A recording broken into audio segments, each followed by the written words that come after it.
साथियों, आप सभी का इस प्लेटफॉर्म पर स्वागत है। यहाँ पर हम लोग यूपी ट्रिपल एससी के द्वारा जो वन दरोगा परीक्षा की मुख्य परीक्षा कराई गई है, वन दरोगा की मुख्य परीक्षा कराई गई है, उसका जो प्रथम पाली का पेपर है, उस पेपर को यहाँ पर हम लोग सॉल्व करेंगे। पूरे 100 प्रश्न हैं और इन 100 प्रश्नों को हम लोग यहाँ पर देखेंगे कि उसके उत्तर क्या हैं। मैं पूरे अपने तरफ से कोशिश करूँगा कि आपको सही उत्तर बताऊँ। हो सकता है कुछ प्रश्नों के उत्तर गलत हो तो आप कमेंट बॉक्स में उसे जरूर बता दीजिएगा। तो चलिए प्रारंभ करते हैं। निम्नलिखित में से कौन सा राष्ट्रीय वन नीति 1988 का मूल उद्देश्य नहीं है? तो इसके मूल उद्देश्यों में वैकल्पिक राष्ट्रीय आवश्यकताओं को पूरा करने के लिए वनों की उत्पादकता बढ़ाना ये शामिल है। वन उपज के कुशल उपयोग को प्रोत्साहित करना और लकड़ी के प्रतिस्थापन या विकल्प को अधिकतम करना ये भी शामिल है। ग्रामीण और जनजातीय आबादी की ईंधन, लकड़ी, चारा, लघु वनोपज और छोटी इमारती लकड़ी की आवश्यकताओं को पूरा करना ये भी शामिल है। परंतु जो डी वाला ऑप्शन है कि राजस्थान के मरुस्थलीय क्षेत्रों, तटीय क्षेत्रों में रेत के टीलों के विस्तार की जांच करना, ये शामिल नहीं है।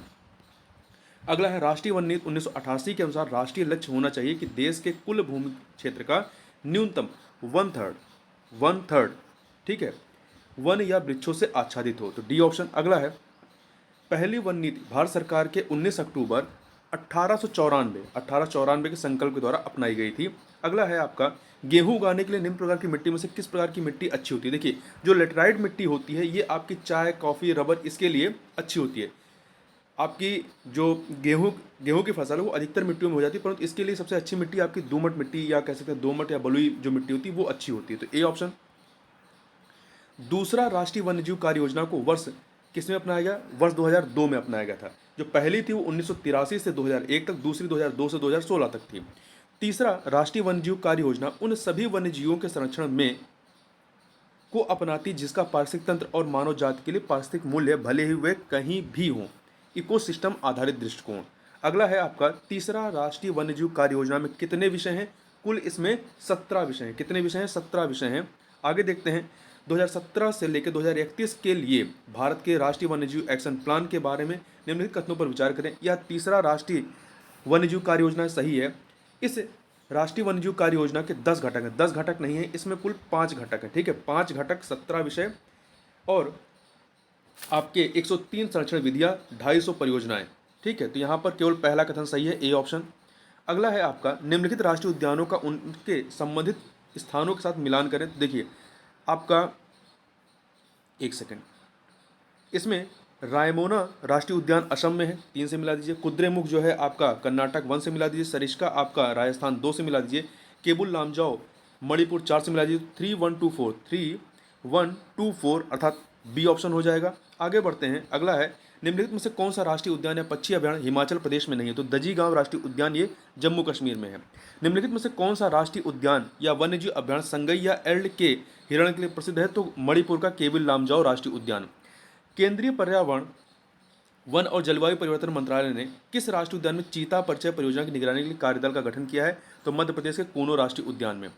आगे बात करते हैं भारतीय वन अधिनियम 1927 के अनुसार भारत सरकार की अनुमति के बिना आरक्षित वन में निम्नलिखित में किसकी अनुमति नहीं? देखिए, चराई पे और शिकार पे इसकी अनुमति नहीं है। तो यहाँ पर जो आपका ऑप्शन होना चाहिए डी होना चाहिए।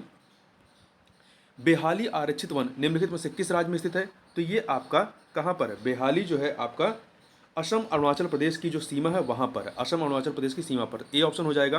प्रोजेक्ट टाइगर के तहत केंद्र सरकार के साथ पन्ना बायोस्फीयर रिजर्व निम्नलिखित में से किस राज्य सरकार द्वारा संरक्षित है? तो ये मध्य प्रदेश के द्वारा।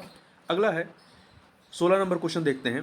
निम्नलिखित बायोस्फीयर रिजर्व क्षेत्रों को उनके संबंधित राज्यों के साथ सुमेलित कीजिए। देहांग रिजर्व जो है, देवांग रिजर्व अरुणाचल प्रदेश में, तो 2 से मिलाइए। मानस जो है बायोस्फीयर असम, 3 से मिला दीजिए। नंदा देवी बायोस्फीयर रिजर्व उत्तराखंड, 1 से मिला दीजिए। सिमलीपाल बायो रिजर्व जो है आपका उड़ीसा, तो 4 से मिला दीजिए। तो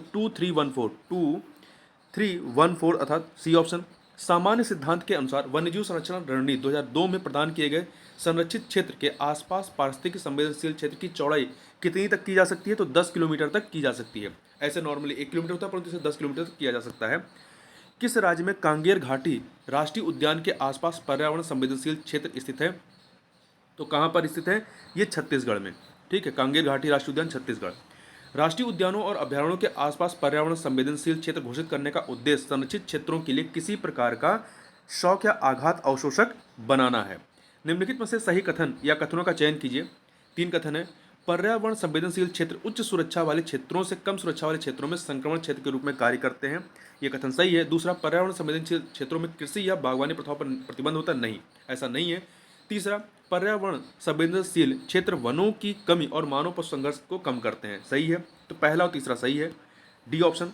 निम्नलिखित में से कौन सा भारत में सबसे बड़ा क्षेत्रवार टाइगर रिजर्व है? तो नागार्जुन सागर श्रीशैलम, ये आंध्र प्रदेश में है, सबसे बड़ा है क्षेत्र वाइज। निम्नलिखित में से कौन सा पक्षी आरक्षित क्षेत्र केरल में स्थित नहीं? तो देखिए आपका पेरियार, अन्नामुड़ी, नीलांबूर केरल में, परंतु मयूरभंज जो है उड़ीसा में है।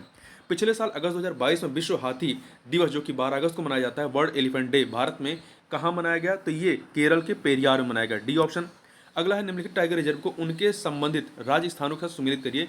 पेंच टाइगर रिजर्व आपका महाराष्ट्र, तो 2 से मिलाइए। सतपुड़ा टाइगर रिजर्व मध्य प्रदेश, 4 से मिला दीजिए। रानीपुर टाइगर रिजर्व उत्तर प्रदेश, 1 से। रामगढ़ विषधारी टाइगर रिजर्व आपका राजस्थान, 3 से मिला दीजिए, तो 2413 अर्थात सी ऑप्शन। आगे बढ़ते हैं। इकोटोन शब्द का क्या अर्थ है? दो जैविक समुदायों के बीच संक्रमण का क्षेत्र होता है। निम्नलिखित में से किस कारण से पारिस्थितिकी असंतुलन हो सकता है? तो जीवित जीवों की अपेक्षाकृत स्थिर विविधता, तो ए ऑप्शन यहाँ पे सही हो जाएगा। आगे बढ़ते हैं। निम्नलिखित में से कौन सी खाद्य श्रृंखला मृत जैविक पदार्थ से शुरू होती है? तो अपरद खाद्य श्रृंखला। प्रेरी और स्टेपीज किस प्रकार स्टेपीज प्रकार के पारिस्थितिक तंत्र हैं? तो घास के मैदान प्रकार के पारिस्थितिक तंत्र हैं। आगे बात करते हैं।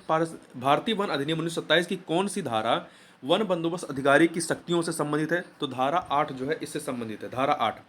वहीं अगला है आपका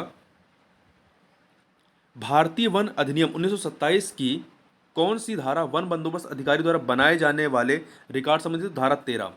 वन उपज को भारतीय वन अधिनियम 1927 की धारा के तहत परिभाषित किया गया है, तो धारा 2 के खंड 4 के तहत, तो बी ऑप्शन। वन्य जीव संरक्षण अधिनियम 1972 की धारा 12 के अनुसार निम्नलिखित में से किस उद्देश्य के लिए मुख्य वन्य जीवन वार्डन ऐसे परमिट में निर्दिष्ट किसी भी जंगली जानवर को शिकार करने के लिए लिखित आदेश द्वारा अनुमति दे सकता है? वैज्ञानिक अनुसंधान के लिए। आगे बात करते हैं। निम्नलिखित में से किस देश ने COP27 सम्मेलन का आयोजन किया? तो मिस्र के शर्म अल शेख में हुआ, जबकि COP28 आपका यूएई संयुक्त अरब अमीरात में 2023 में होगा। 2030 तक जलवायु परिवर्तन पर संयुक्त राष्ट्र का अंतर सरकारी पैनल वार्मिंग को लगभग कितने डिग्री तापमान में वृद्धि तक सीमित करना चाहता है? 1.5 डिग्री सेंटीग्रेड तक। COP27 के दौरान सेनेगल के साथ निम्नलिखित में से किस देश ने अंतर्राष्ट्रीय शुष्कता प्रतिरोध गठबंधन शुरू किया है? तो स्पेन ने, सेनेगल और स्पेन ने। आगे बात करते हैं। जलवायु परिवर्तन के संबंध में निम्नलिखित में से कौन सा कथन गलत है? तो पहला, COP27 में भारत ने निम्न कार्बन विकास के लिए अपनी दीर्घकालिक रणनीति प्रस्तुत की, तो ये COP27 में COP21 में ही प्रस्तुत किया था, तो ये पहला सही नहीं। दूसरा, COP26 में प्रधानमंत्री मोदी ने 250 गीगावाट गैर जीवाश्म क्षमता लक्ष्य की घोषणा की थी, ये सही है, जो कि ग्लासगो में हुआ था। तीसरा, प्रधानमंत्री मोदी ने लॉन्च किया मिशन लाइफ जलवायु परिवर्तन के प्रभाव से हमारे पर्यावरण की रक्षा के लिए एक वैश्विक आंदोलन है, ये आपका ये लॉन्च किया गया मिशन जो है जलवायु परिवर्तन के प्रभाव से हमारे पर्यावरण की रक्षा के लिए एक वैश्विक आंदोलन है, तो ये भी सही नहीं है। तो यहाँ पर आपका गलत कौन सा है? यहाँ पर एक सेकंड, यहाँ पे देखिए गलत की पूछ रहा है ना कि जलवायु परिवर्तन के संबंध में, तो पहला वाला देखिए, पहला आपका सही है और तीसरा भी सही है, यहाँ पे दूसरा वाला ही गलत है, तो यहाँ पे बी ऑप्शन होना चाहिए। आगे बात करते हैं। Question number 37। 1927 में हस्ताक्षर किए गए निम्नलिखित में से किस प्रोटोकॉल में कार्बन को एक व्यापार योग्य वस्तु के रूप में मान्यता दी? क्योटो प्रोटोकॉल के तहत जो है कार्बन को व्यापार योग्य वस्तु के रूप में मान्यता दी गई है। कार्बन क्रेडिट के लिए एक स्वैच्छिक व्यापार प्रणाली के समान मापदंडों को लोकसभा 2022 में निम्नलिखित में से किस अधिनियम में पेश किया गया?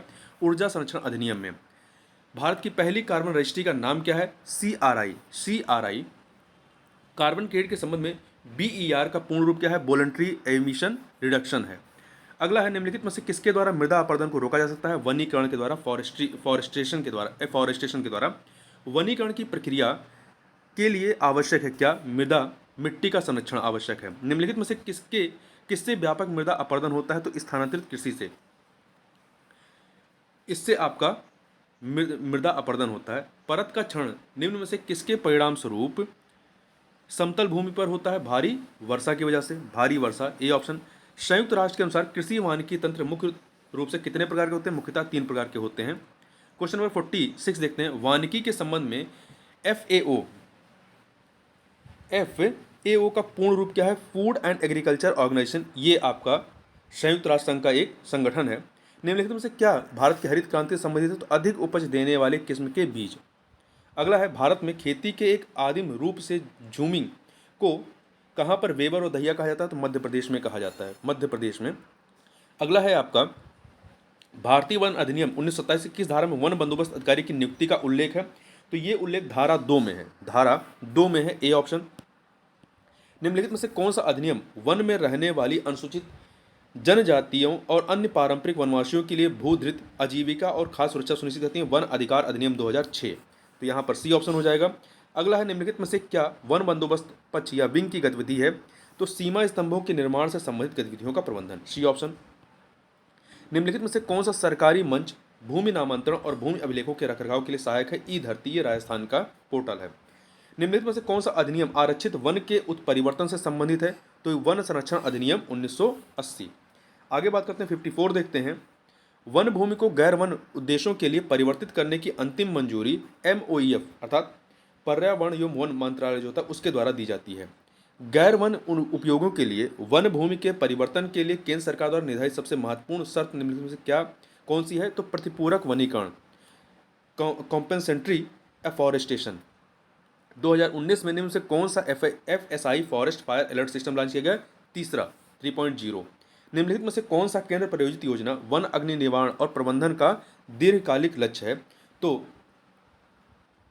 पारंपरिक प्रथाओं में सुधार और उपलब्ध आधुनिक तकनीकों को नियोजित करके वनाग्नि को प्रभावी ढंग से रोकने और नियंत्रित करने के लिए, तो सी ऑप्शन। अगला है सक्रिय आग से तापीय उत्सर्जन का पता लगाने के लिए कौन से उपग्रहों का प्रयोग किया जाता है? तो MODIS USA का है और इनसेट 3D। तो पहला और चौथा, डी ऑप्शन। निम्नलिखित में से कौन सी आग सबसे तीव्र होती है जो अक्सर इसे नियंत्रित करना सबसे कठिन होता है? तो छत्र अग्नि जो क्राउन फायर होती है। निम्नलिखित वन उत्पादों को उनसे संबंधित के साथ सुमेलित कीजिए। तो इस प्रश्न को छोड़ दीजिए, आगे बढ़ते हैं अगले प्रश्न पर। वन धन योजना न्यूनतम समर्थन मूल्य के माध्यम से लघु वन उपज के विपणन के लिए तंत्र और MFP के लिए मूल्य श्रृंखला के विकास का एक घटक है, जिसे किसके द्वारा राष्ट्रीय स्तर पर नोडल एजेंसी के रूप में कार्यान्वित किया गया है? ट्राइफेड के द्वारा, सी ऑप्शन। लाख एक रॉल जैसा पदार्थ है जो किसके द्वारा स्थापित होता है? कीट के द्वारा। सामुदायिक दावतों और अनुष्ठानों के दौरान विशेष रूप से उपयोग किए जाने वाले कप और प्लेट बनाने के इस्तेमाल किया जाने वाला लघु वन उत्पाद क्या है? माहुल के पत्ते हैं। निम्नलिखित में से कौन सा भारत का एकमात्र वन प्रमाणन संगठन है जिसे विश्व स्तर पर मान्यता प्राप्त है? तो यह है NCCF network for certification and conservation of forest. One प्रमाणन से संबंधित FSC का पूर्ण रूप क्या है? तो इसका पूर्ण रूप है फॉरेस्ट स्टूवर्डशिप काउंसिल है, बी वाला देखिए, forest stewardship council, B option. वन प्रमाणन के समर्थन के लिए कार्यक्रम निम्नलिखित में से किस स्थान पर स्थित है? तो स्विट्जरलैंड के जिनेवा में, डी ऑप्शन। निम्न में से कौन सा FSC प्रमाण पत्र नहीं है? तो इसमें अभिरक्षा की श्रृंखला, वन संचालन, वन प्रबंधन है, परंतु नियंत्रित लकड़ी नहीं है। भारत में मानव हाथी संघर्ष को कम करने के लिए उपयोग की जाने वाली विधियों को में क्या है? अवरोधों की स्थापना, विकर्षक तरीके, निवारक विधियां, ये सभी के सभी शामिल है। तो डी ऑप्शन 1 2 3। अगला है निम्नलिखित में से कौन सा मानव वन्यजीव संघर्ष को कम करने का एक तरीका है? जानवरों को डराने के लिए स्टोव रोशनी का उपयोग करना, D option. Jim Corbett national park में मानव वन्यजीव के संघर्ष मुख्य रूप से मानव और बाघ के बीच रिपोर्ट किए गए हैं, डी ऑप्शन। आयुषियन के अनुसार वन्य जीवन को लेकर संघर्ष के कितने स्तर हैं? तो सामान्यतः 2 हैं। जहां तक यदि आपको इसका सही उत्तर पता तो आप बता सकते हैं कमेंट बॉक्स में। वन विभाग के अधिकारियों कर्मचारियों की शक्तियों कर्तव्यों के अनुसार वनपाल निम्नलिखित में से किसके आदेशों के अधीन कार्य करेगा? तो RFO के अधीन कार्य करता है, वो फॉरेस्ट रेंज ऑफिसर के अधीन। अगला है निम्नलिखित में से कौन सा वन दरोगा का कर्तव्य है? तो देखिए, यह जो है अपने अधिकार क्षेत्र के वन अतिक्रमण को रोकने के लिए जिम्मेदार है, तथा तीसरा, उसे सौंपी गई वन संपत्ति की प्रकृति और सीमा का पूरा ज्ञान होना चाहिए। तो पहला और तीसरा, डी ऑप्शन। वन विभाग के अधिकारियों एवं कर्मचारियों की शक्तियों कर्तव्यों के साथ निम्नलिखित में से कौन सा वन दरोगा कर्तव्य नहीं है? उसे वन रक्षकों के अनुशासन को बनाए रखना चाहिए और यह देखना चाहिए कि वे अपने कर्तव्यों को जानते हैं और उन्हें कुशलता से पूरा करते हैं। ये होता है। सी वाला भी है कि वह अपने अधिकार क्षेत्र में वायरलेस नेटवर्क को समुचित कार्य के लिए जिम्मेदार है और चराई, खनन और वनाग्नि को रोकने के लिए जिम्मेदार है। परंतु सी वाला जो है कि उसे यह देखना चाहिए कि उसके द्वारा पता लगाए गए वन अपराधों के संबंध में प्रथम सूचना रिपोर्ट तुरंत रेंज वन अधिकारी को भेजी जाती है। आगे बात करते हैं 75 नंबर देखते हैं। जंगल में वन रक्षक का कर्तव्य है कि वह जंगल की बीट लेवल पर रक्षा करें। वृक्षारोपण वनारोपण के माध्यम से वनों के विकास के लिए सरकार द्वारा निम्नलिखित में से कौन सी योजनाएं क्रियान्वित की गई हैं? वृक्षारोपण व वनारोपण से संबंधित हैं राष्ट्रीय वनीकरण कार्यक्रम और हरित भारत के लिए राष्ट्रीय मिशन। परंतु वन अग्नि निवारण और प्रबंधन योजना, ये जो आग वगैरह लगती है उसके प्रबंधन से संबंधित है, ये वृक्षारोपण या वनारोपण संबंधित नहीं है। तो पहला और दूसरा ही सही है, तो ए ऑप्शन। नमी में तनाव का सामना करने के लिए बीज को दिया जाने वाला एक विशेष उपचार क्या कहलाता है? बीज कोटिंग कहलाता है, सीड कोटिंग। बीज दृढ़ीकरण की विधि में क्या शामिल है? इसमें सी वाला ऑप्शन पढ़िए, वृद्धि नियामकों और सूक्ष्म पोषक तत्वों जैसे जैव सक्रिय रासायनिक विलयनों में बीजों को भिगोना। अगला है, पेड़ों या इसकी लकड़ी में सुधार के लिए खड़े पेड़ों से जीवित या मृत शाखाओं या एकाधिक अग्रकों को हटाने को क्या कहा जाता है? छटाई या प्रूनिंग कहा जाता है। D option. वनों को ग्रह के फेफड़े के रूप में जाना जाता है, वे निम्न से कौन से विविध लाभ प्रदान करते हैं? तो प्रदूषण नियंत्रण, मिट्टी का कटाव कम करना, बाढ़ शमन, कीट नियंत्रण नहीं करते हैं। तो 134 बी ऑप्शन। आगे बढ़ते हैं, क्वेश्चन नंबर 81 देखते हैं। पृथ्वी के भूभाग का लगभग कितना वन आवरण है? तो 1/3 है। वन जल संभर और आर्द्रभूमि घरेलू कृषि, औद्योगिक और पारिस्थितिक जरूरतों के लिए दुनिया के सुलभ ताजे पानी के लगभग 80% की आपूर्ति करते हैं और हमारी हवा के लिए प्राकृतिक फिल्टर के रूप में कार्य करते हैं। तो सी ऑप्शन। T+2 पुरस्कार के संबंध में गलत कथन चुने। पुरस्कारों की 2 श्रेणियां हैं, T+2 पुरस्कार और बाघ संरक्षण उत्कृष्टता पुरस्कार। पहला सही है। दूसरा, पुरस्कार की शुरुआत 2020 में 13 टाइगर रेंज देशों द्वारा की गई थी, 2020 में नहीं 2010 में की गई थी। तो बी वाला आपका सही नहीं है। वहीं सी T+2 पुरस्कार का लक्ष्य जंगली बाघों की संख्या को दोगुना करना, ये सही है। सत्यमंगलम टाइगर रिजर्व तमिलनाडु ने T+2 2022 का पुरस्कार जीता, ये सही है। आगे बात करते हैं, सुंदरलाल बहुगुणा के नेतृत्व में चिपको आंदोलन कहाँ पर प्रारंभ हुआ था? उत्तराखंड में। हिप्पो HIPPO का पूर्ण रूप क्या है, जो जैव विविधता के लिए खतरों के मुख्य कारणों का वर्णन करता है? तो ये है आपका आवास, आक्रमण, प्रजातियां, वृक्षारोपण, रोकथाम और अतिकटाई। इंग्लिश में देखें तो habitat, इन्वेशन, species, plantation, prevention and over harvesting, A option. अगला है, निम्नलिखित में से कौन सा संगठन रेड डेटा बुक जारी करता है? तो आयुष्मान के द्वारा जारी किया जाता है। बाघ संरक्षण के लिए भारत में प्रोजेक्ट टाइगर कब शुरू किया गया? 1973 में प्रारंभ किया गया। निम्नलिखित में से कौन सी माइक या हाथियों की अवैध हत्या की निगरानी साइट नहीं है? तो देखिए, इसमें चिराग रिपू शामिल है, आपका चिराग रिपू शामिल है, दिहिंग पटकई शामिल है, ईस्टर्न डूअर्स या पूर्वी दुआर ये शामिल है, परंतु काजीरंगा शामिल नहीं है। तो डी वाला सही नहीं है। आगे बात करते हैं 89 नंबर। निम्नलिखित में से भारत का कौन सा कानून और नीति वन संरक्षण के लिए नहीं बनाया गया है? तो भारत की वन बहाली नीति 1950। निम्नलिखित में से कौन सा अधिनियम वन उपज के पारगमन और इमारती लकड़ी और वन उपज पर लगने वाले शुल्क से संबंधित कानूनों को समेकित करने के उद्देश्य बनाया गया है? तो भारतीय वन अधिनियम 1927। निम्नलिखित में से किसने जौ और रागी के लिए न्यूनतम समर्थन मूल्य और निर्गम मूल्य की सिफारिश की है? आर्थिक मामलों की कैबिनेट समिति ने। तो ए ऑप्शन। विश्व बैंक के अनुसार कृषि, वानिकी और मत्स्य पालन ने 2021 में भारत के सकल घरेलू उत्पाद में कितना मूल्य जोड़ा है? 5.8%। D option. निम्नलिखित में से किस मंत्रालय द्वारा FSI रिपोर्ट तैयार की जाती है? पर्यावरण और वन मंत्रालय के द्वारा। निम्नलिखित में से कौन सा भारतीय अर्थव्यवस्था के लिए वन का योगदान नहीं है? तो भोजन और इमारती लकड़ी, राल और चारा, रबड़ और गोंद शामिल है, परंतु दवाएं और पॉलीथीन इसमें नहीं आएगा। भारत में पारिस्थितिकी का जनक किसे माना जाता है? रामदेव मिश्रा को। पारिस्थितिकी तंत्र और संबंधित प्रकार की गलत जोड़ी की पहचान करें? तो डूबी हुई नदी घाटियाँ, मोहाना पारिस्थितिक तंत्र नहीं, ये सही नहीं है। जबकि अन्य जो है नदी लोटिक पारिस्थितिक तंत्र सही है। चापराल, बोरियाल शंकुधारी वन पारिस्थितिक तंत्र सही है। पंपास, चारागाह पारिस्थितिक तंत्र सही है। 97 नंबर देखते हैं। किसी विशेष क्षेत्र या पारिस्थितिक तंत्र के भीतर विविधता या डाइवर्सिटी जो आमतौर पर प्रजातियों की संख्या के द्वारा व्यक्त की जाती है, इसे अल्फा विविधता कहते हैं। ठीक है, अल्फा विविधता। अगला है, शोला वन एक पारिस्थितिकी तंत्र है जो कहाँ पाया जाता है? देखिए, ये उच्च और ऊंचाई पर स्थित घास के मैदानों से घिरे हुए उष्णकटिबंधीय पर्वतीय वनों के क्षेत्र हैं। ये आपके साउथ में आपके पाए जाते हैं। ठीक है, नीलगिरी जो पहाड़ी क्षेत्र है वहाँ पे। तो यहाँ पे बी ऑप्शन हो जाएगा। 99 नंबर देखते हैं। भारत की जनसंख्या का लगभग कितना भाग अभी भी कृषि पर निर्भर? लगभग 58%, लगभग मतलब तो आधा हो जाएगा। A option. निम्नलिखित में से कौन सी रबी फसल है? तो जो आपका चना है, गेहूँ है, ये सब आपकी रबी की फसल है, जबकि चावल, बाजरा, कपास ये खरीफ की फसल में आती है। तो इस प्रकार से इस वीडियो में बस इतना ही। मिलते हैं नेक्स्ट वीडियो में, तब तक के लिए बहुत बहुत धन्यवाद।